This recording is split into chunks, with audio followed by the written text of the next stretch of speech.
Hello, my name is Douglas Haney, and on this wintry day that is decidedly not suitable for baseball, I'm standing in front of the historic Simmons Field, located in Kenosha, Wisconsin.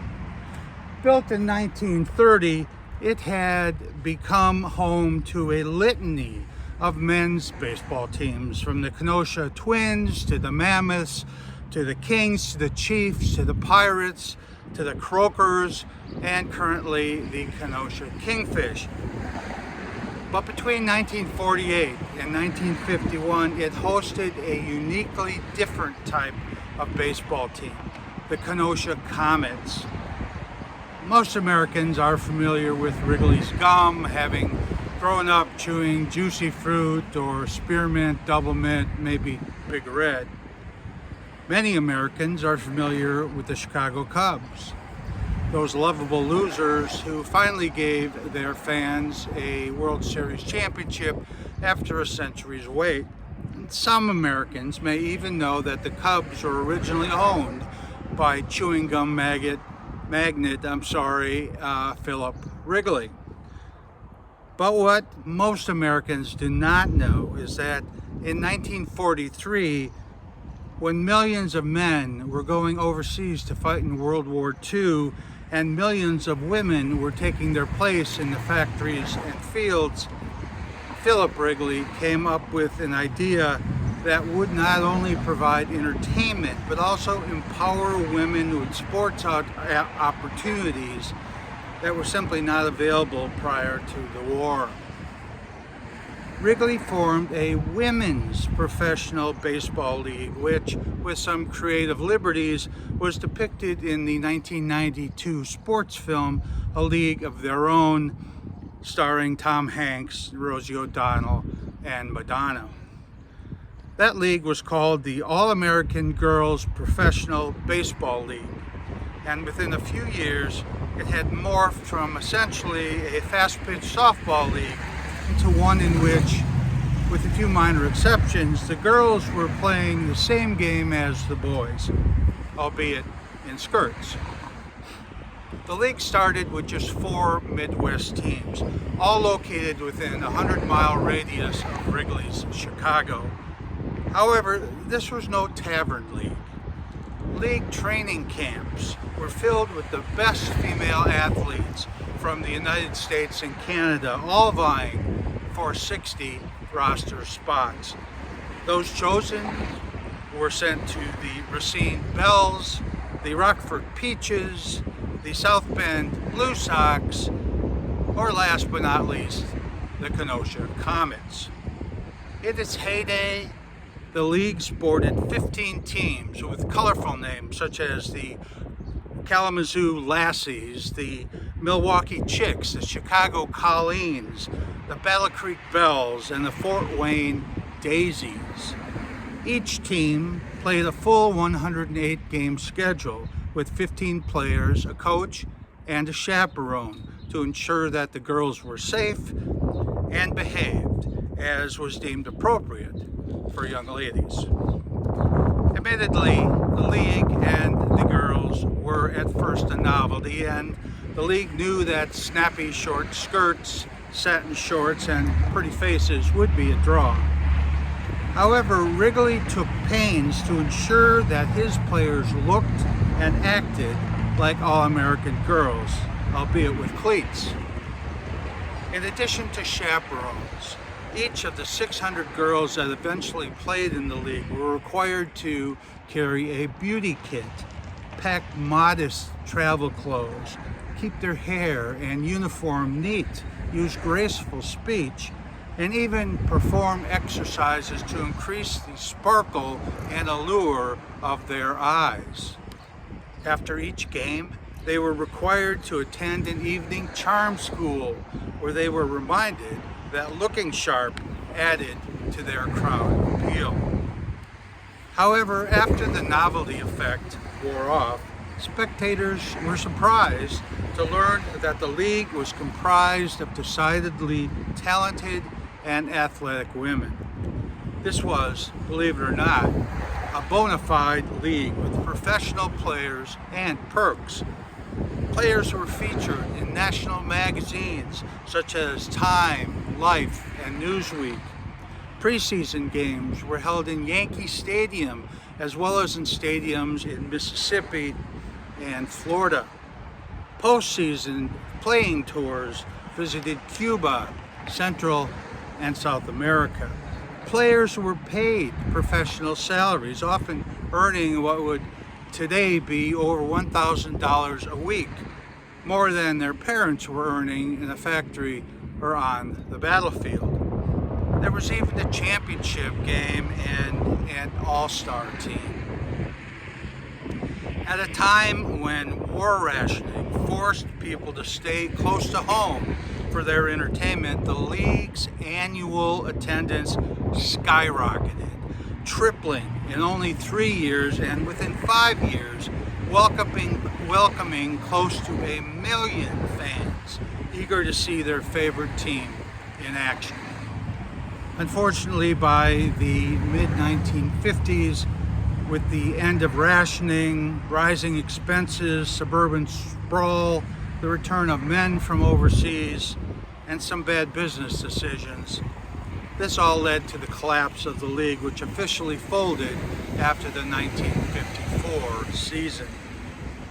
And so ended this unique chapter in the history of America's game. Now, as for the Comets, they lasted until 1952, during which time they had a substantial positive impact on the city of Kenosha. This was especially true during the war years, when they provided wholesome entertainment for the families of the men and women who were building airplane engines in Kenosha's Nash Rambler plant, or steel bunks in its Vincent McCall factory, or using the abandoned Haney manufacturing building as a rubber tire recycling center. The team was embraced by the community and provided a much-needed boost to the local economy. The presence of more than 55 business advertisements in Comets programs, and the fact that businesses throughout the town sold Comets tickets testified to this fact. So, what efforts have been taken to record, collect, and preserve the stories and memorabilia of this pivotal period in women's sports history? Well, as for the league in general, museums, libraries, sports facilities, and other institutions in over 30 cities spanning the United States and Canada now have exhibits and collections that preserve and proclaim the league's history, players, and uniforms. These include premier historical centers such as the National Baseball Hall of Fame, the Canadian Baseball Hall of Fame, and the Smithsonian's National Museum of American History, as well as the National Bobblehead Hall of Fame. Smaller exhibits normally focused upon one team can be found throughout the United States in cities as scattered as Rockford, Illinois, South Bend, Indiana, Guthrie, Oklahoma, University Park, Pennsylvania, Grand Rapids, Michigan, Rock Hill, South Carolina, and Bridgewater, Massachusetts, as well as in Saskatchewan and Alberta. Now, in addition to these physical collections, several books have been written based upon the oral histories of league players, using their own voices and perspectives. These include We Were the All-American Girls, Oral Histories by Jim Sargent, who interviewed 42 league players, The Incredible Women of the All-American Girls Professional Baseball League by Annika Orrick, The Origins and History of the All-American Girls Professional Baseball League by Marie Fiddler, See Her, Be Her by Jean Fruth et al., and The Queen of Diamonds by Randy Donis, which features Joyce Westerman, a journey woman who played for the Grand Rapids Chicks, the South Bend Blue Sox, the Fort Wayne Daisies, and the Peoria Red Wings. To round out the ways in which the league has been described and remembered, there exist several series of baseball cards and bobbleheads featuring players from the various league teams. As for the Kenosha Comets specifically, historical exhibits and commentary are readily available to the public at numerous locations. These include the Kenosha Historical Society, the Wisconsin Historical Society, the Wisconsin History Museum, the Wisconsin Heritage Museum, the Milwaukee Public Library, the Golda Meir Library, and on the Wall of Honor at American Family Field, home of the Milwaukee Brewers. Simmons Field also has a plaque memorializing both the Comets and the league. When it comes to digital and printed media, Smithsonian Magazine has published a story about Comets utility player Marge Vila and the night Simmons Field went wild as she drove in 9 runs and recorded 11 total bases, both league records. The public can also hear oral history excerpts and see Comets memorabilia in Wisconsin Public Radio's Wisconsin Life newsletters and newsreels, in uniquely Wisconsin videos, and by viewing the Wisconsin Historical Society's online collection. Finally, in an effort to preserve memories and hear from the players themselves, league reunions open to the public have been held since 1982. The 2003 reunion, held in Kenosha, featured an opening reception proclaiming August 3rd through 5th as Kenosha Comets and All-American Girls Professional Baseball League Days, a visit to Simmons Field to cheer on a baseball game between the women's U.S. national team and the American girls baseball team, and a public meet and greet session with league players and League of Their Own actresses.